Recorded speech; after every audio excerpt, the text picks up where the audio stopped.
రంగారెడ్డి జిల్లా చేవెళ్లలోని ప్రభుత్వ పాఠశాలలలో విద్యార్థులకు నోటు పుస్తకాలు పంపిణీ చేశారు బొంతుపల్లి విద్యాసాగర్. ఈ కార్యక్రమానికి కాంగ్రెస్ నేత కాల్వ సుజాత ముఖ్య అతిథిగా హాజరయ్యారు.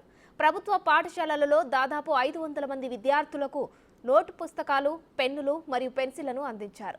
పలువురు దాతృత్వం కలిగిన వ్యక్తులు స్పందించడం వల్లే ఈ కార్యక్రమం చేయగలిగినట్లు ఆమె వెల్లడించారు. ఈ కార్యక్రమంలో పుస్తకదాత విద్యాసాగర్, షాబాద్ ఎంపీపీ కోట్ల ప్రశాంతి, మహేందర్ రెడ్డి, కోలాన్, ప్రభాకర్ రెడ్డి, బొంతపల్లి వీరయ్య, బొంతపల్లి వీరేష్ పాల్గొన్నారు.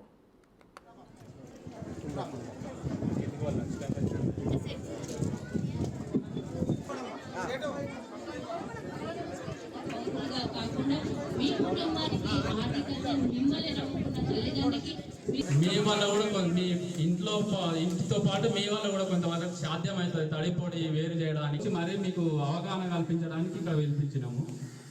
అది కూడా కొంచెం